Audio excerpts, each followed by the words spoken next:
Saya menjemput peserta daripada paroki Katedral St. Francis Xavier, adik Viviani Railus. Dipersilakan.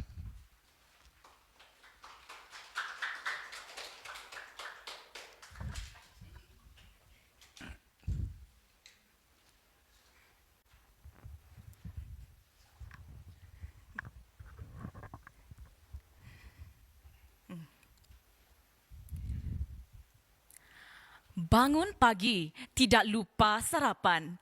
Sarapan pagi, minum selasi. Salam damai saya ucapkan kepada hadirin yang terkasih. Salam kasih Kristus, Immanuel Allah beserta kita. Yang dikasihi barisan kru Kekita FM, barisan rakan peserta yang celik minda mereka, barisan para juri yang bijaksana, dan seterusnya para pendengar di rumah sana yang terkasih dalam Kristus.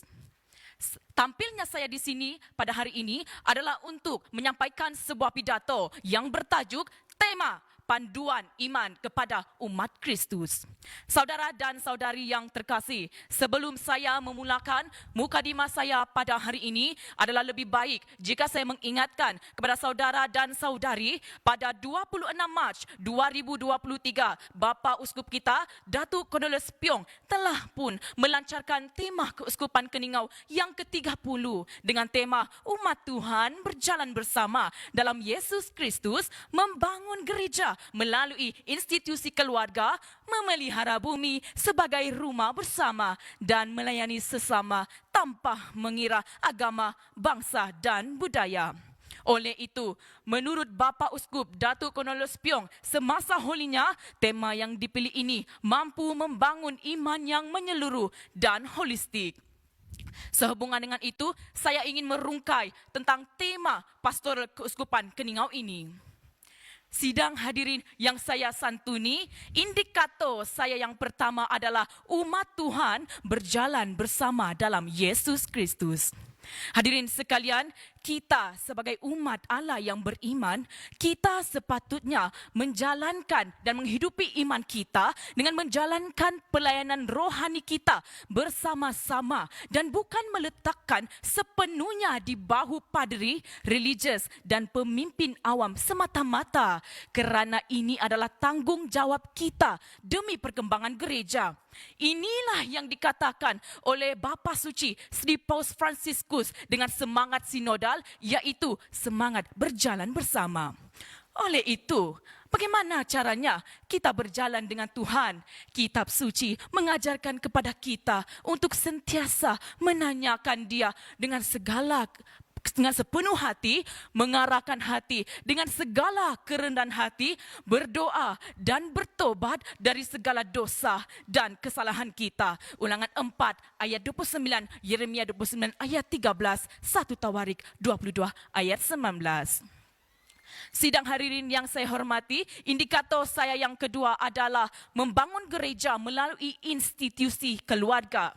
Hadirin sekalian, menurut Katekismus Gereja Katolik, gereja adalah perwujudan kerajaan Allah di dunia. Begitupun dengan keluarga sebagai gereja mini.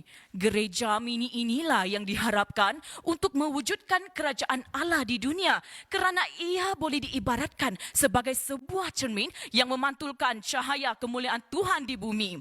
Keluarga dipakai oleh Allah sebagai alat untuk mewartakan kerajaannya melalui melayani, mengasihi antara satu sama yang lain dan saling seia sekata. 1 Petrus bab 3 ayat 8.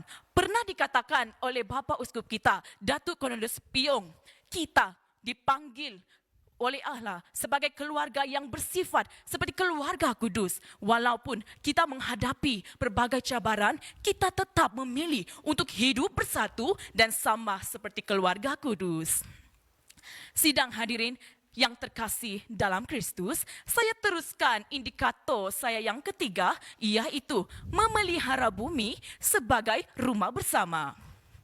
Hadirin sekalian, Bapa Suci Sri Paus Franciscus mengingatkan kita melalui ensikliknya, iaitu Laudato Si, bumi adalah rumah kita bersama. Oleh itu, kita sebagai umat yang beriman, kita tidak seharusnya mementingkan diri sendiri dengan menganiaya alam semula jadi, kerana ia sama seperti menganiaya alam ciptaannya. Pilatus ini menyerukan kepada kita agar kita bertaubat dan menukar cara hidup kita kepada gaya hidup yang lebih merawat dan menghormati alam semula jadi. Demikianlah dalam Amsal 3 ayat 19 hingga 22, Tuhan telah menciptakan bumi ini dengan penuh hikmat, maka perlulah kita pelihara dengan baik dan bukan memusnahkannya. Hadirin yang saya kasih sekalian, indikator saya yang keempat adalah melayani sesama tanpa mengira agama, bangsa dan budaya. Tuhan Yesus pernah berfirman dalam Lukas 22 ayat 27, Tuhan hadir di tengah-tengah kamu sebagai pelayanmu. Jadi, kita sebagai pengikut sejati Yesus, kita perlu melayani, berjalan dan membangunkan kehidupan semangat persaudaraan, bersedia dengan melayani sesama tanpa mengira agama, bangsa dan budaya. Kerana sesungguhnya dalam Matius 20 ayat 26 hingga 27, barang siapa yang ingin menjadi besar di antara kamu, haruslah ia menjadi pelayanmu. Dan siapa yang ingin menjadi terkemuka, hendaklah ia menjadi hambamu.